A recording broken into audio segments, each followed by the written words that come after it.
What's going on? Welcome to another edition of the Red Cup Review. Today we're looking at the Mezco 112 Collective Catwoman. And she is a sight to behold, isn't she?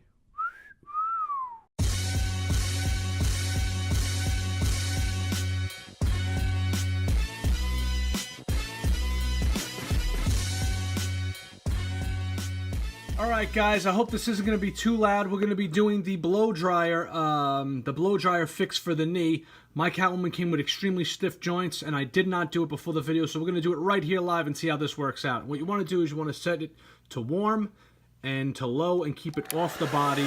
And only keep it on there for about, I don't know, 30 seconds or so. And that should loosen the knee up real nice. Abracadabra, nothing the good old blow dryer couldn't fix. Okay, so it works here for the leg, so use your blow dryer, maneuver it back, take care with this figure. It does snap. You're only going to get your legs back about that far, though. She's not going to be doing any kneels. She could crouch and stuff, but I don't think, they should have went with double jointed. You really got to work it in there, though, in order to get it. I wouldn't push it back any further than that. Single pins on the elbows. That's a mistake. And the fact that her arms rotate normally, the head goes all the way up, looks down. This is your standard Mezco type stuff. Her back, she can go all the way back, which is really nice, and she can crouch forward very, very well. So they got the back and the crouch. The articulation up in here is really well done, and it rotates around here pretty well, that way, as well as the ball. You get that.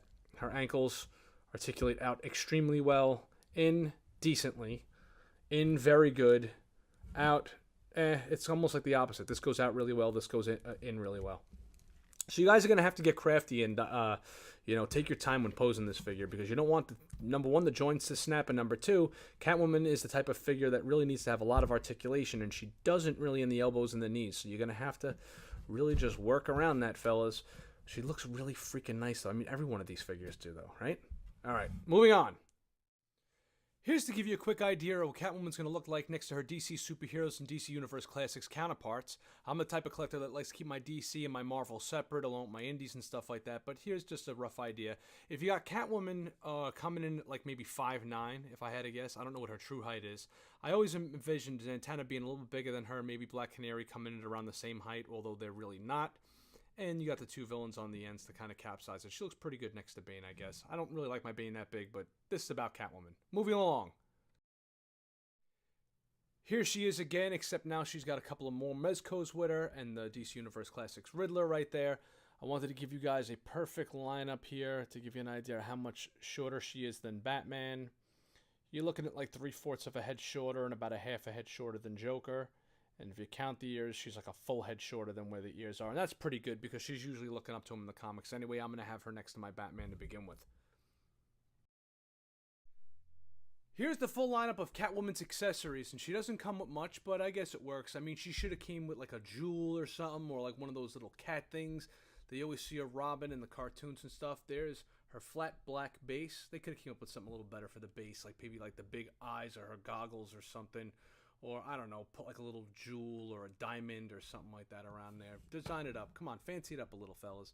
She got the 2, 4, 6 hands, the 2 hands that are on the body. You got the whip and the 2 head sculpts. Let's take a closer look at the head sculpts. Head sculpts. Behind curtain number 1, we got this beautiful number right here. And this was actually my least favorite head sculpt when it came to the promo pics, but actually turned out to be my absolute favorite of the bunch. I want you just to focus in on the lips real quick and see how the lipstick is actually darker on the outside of the lips. And the more it gets closer to the inside of the mouth, the lighter it gets, giving you that natural skin tone right there. And the eyes have the reflective little dots in them, the little white dots inside the irises right there. And then you got really nice fine paintwork around the outside of the eye with the eyelashes as well. So what I really like most about this head sculpt, I want to focus on this for a second, is the fact that it's the most expressive, right? So you get her just standing there like this, but you can tilt it like that to give it the, what do you have in mind, Batman? You could be really, really expressive with it. Like she's like kind of looking down and she looks like, oh, look at that. Then she could be looking up like, oh, I'm thinking of Batman. And then she could be looking at him like, yeah, Bruce, I know you're full of shit. Behind curtain number 2, we got this, the angry head sculpt, which is actually my least favorite, but might look the best with the goggles on. We'll take a look at that in a second. Why is this my least favorite? Well, the mouth expression is great. You still get that great paint between the outside of the mouth and inside of the mouth as mentioned before. The hair paint is great as it's coming out. A little more rough and tumbly looking. This was my favorite head sculpt inside the actual promo shots. Wound up being my least favorite. I feel as though the eyes look too far apart from one another. If you really look close and you really got to focus, it looks like the eyes were painted off kilter. Like they really weren't painted exactly on point where they were supposed to be. And that's what I'm seeing inside the camera here now. So they look like the eyes should just be a hair closer together, and it gives her a very wider face, gives her face a wider look. So as you can see here how the eyes look pretty much proportionately perfect. It almost looks like two different faces when you line them up right next to each other. However, with the mask on, this does actually look pretty good. Behind door number 3, we got this one, and I actually am in love with this. I think she looks the most attractive in this head sculpt. You can see that the hair isn't just flat black, it's got some brown tones in it, and the hair is sculpted superbly. I really like, for a comic book version, the layered hair look looks great. Works wonderful. She's got the makeup around the eyes, which is good. She does not have that wide-eyed look like she did in the last head sculpt, and you can see that the lipstick paint is pretty consistent on this one as well. I kind of like the face sculpt. I like the emotion she's, No, I kind of like the emotion she's got going on in this one. And this would be a beautiful head sculpt to have next to your unmasked other Bruce and have them kind of like looking lovingly at each other and stuff. But I think that this is very well done, so big thumbs up for this one as well. And I forgot in the accessory section to include this. Here are the goggles, and the goggles are actually translucent. You can actually see through them. Translucent. Only thing I don't like about the goggles is that it's solid plastic. It is soft plastic, so it kind of like bends and moves and contours to the head, but it's really tight. And they should have used a certain type of elastic that they have, like for the Clockwork Orange suspenders. It feels as though they should have used the suspender material, because this is the problem I have.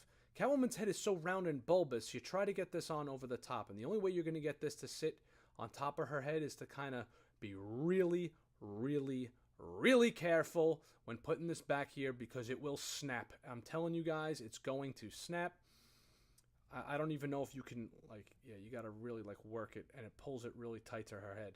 But you get that kind of a look. You could even position them a little down further and stuff. So when it comes to resting on the top of the head, it's not bad at all. However, putting them on, let's take the other head and take a look at what it's like putting them on. Putting it on, you're going to have to go from underneath, right? So you go from underneath. You're going to have to go from, and this is a pain in the neck, right? You hook it on over the nose like that, right? And then you got to kind of pull it and maneuver it and minutiae it back. See how it keeps slipping down? That's because I don't want it to snap, especially on camera here, as I'm like sliding it up gently with my finger there. Now this one looks pretty good. This actually makes this head sculpt look great. You could see her eyes through it. I'm not so sure if I'm happy about being able to see her eyes straight through that. Doesn't look bad. I'm used to seeing them draw her in the comics with it being more of a solid color.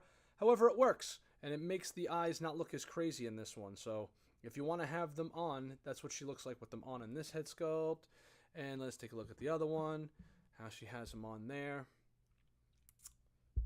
I don't know if you'd be using it with this one here, but you could. And I wouldn't, because she's got such a beautiful face. Actually, she looks pretty good here. This might be the winner chicken dinner, folks. I just love the expression she has going on here. So be really gentle. It's not going to go on around the back of her head. You got to kind of keep it like this. Here's where Mezco did something really smart. Okay? You got the, here's a quick look at one of the hand sculpts right there, right? You can see the textured look under there. And then the paint around the back, around the knuckles and stuff. Okay, this is soft plastic. All the hands are soft. See how they smush and they're rubbery? It's a very soft plastic. Now in the promo shots, they look like hard plastic, right? Here's the smart thing about it being soft plastic. Pose her down like this. Sharper, solid plastic would have nabbed and kind of snagged on her suit, right? And it would have ripped it or got it to run. So good, smart job on them for this. Here's a quick look at her suit. This is not that faux leather stuff that's on like some of the Spider-Mans or the Daredevil. This is actual material, which I'm very glad they went with. I almost wish they would have went with something like this for the Spider-Man black suit figure. Because you know it ain't going to rip. It ain't. I mean, it'll rip if you take the legs and, jam them out, but they're not rip. It won't crease. It won't crease as much, because it's more of a material, And now we're going to get into the articulation section. And how can I forget again? Damn, because I have her all suited up. There's her other accessory, her backpack that goes on pretty neatly there. And the side here, you have her little toolkit. that opens up like that. The tools don't come out though, but it's nice. Nice little neat little feature they added there for us. And her belt, you know, can run up on her waist. You just maneuver it down. Here's a new little section we're going to try out and call it the good, the bad, and the ugly. Let's start with the good. She presents herself like a premium format figure almost from Sideshow. She's very statuesque and is beautiful, especially if you're not a novice to posing, and she will present wonderfully. She's a 5-cupper as far as presentation goes, in my opinion. Her head sculpt. This head sculpt is fantastic. That head sculpt back there, absolutely fantastic. Paintwork way, way up. Those are 5 cups right there. The material itself will not crimp and crinkle the way the Daredevil one does. So when you're done posing it and you take her out of her pose, the material is going to snap back in place because this is material. It isn't faux leather. That is the good. The bad. This, where is it? This head sculpt right here, the paintwork on it needs work. Look at that. She looks like her head is twice the size that it really is. If you don't pose the heads correctly, she has a little bit of a bobblehead look. When you take her right out of the package, I showed it to my wife. She said it looks like she's about to float away on her balloon head. Woo! So you're really going to have to, like, you know, maneuver her head around and catch her at the right angle, and she will look fantastic. So those two are not that great. Another piece of, let's go to the ugly. The ugly, right there. No double jointed elbows, no double jointed knees. She's the type of character that jump around, that needs to move around and stuff like that. That is not good. You guys, Mezco, come on. Double joints, let's go. The ankles could have articulated just a smidge better, but they're pretty good. I'm not a big fan of the way this sits on the back of the head here. I think they should have used some kind of elastic instead of just an all plastic, even though it's super soft plastic material. And, oh, the whip. Yes, the whip. This isn't the ugly. This is kind of like more on the bad side or a personal preference. The whip should have had a wire running through it so you could have got better dynamic poses. However, the figure presents itself like a 5 cups. It's really, to those who don't know what they're doing with the poses, that are just going to take them out and put them on the shelf, she's only at 3.5 cups. So really, your mileage may vary, and it may vary greatly on this figure. I think she looks great. I think she's going to look wonderful once I get her in the exact pose I want. So be careful. Like I said, there's no double joints here. Also, when you pull out a package, make sure you don't snap this. Get those hair dryers plugged in, ladies and gentlemen, and you will not have a problem. She looks wonderful, though, doesn't she?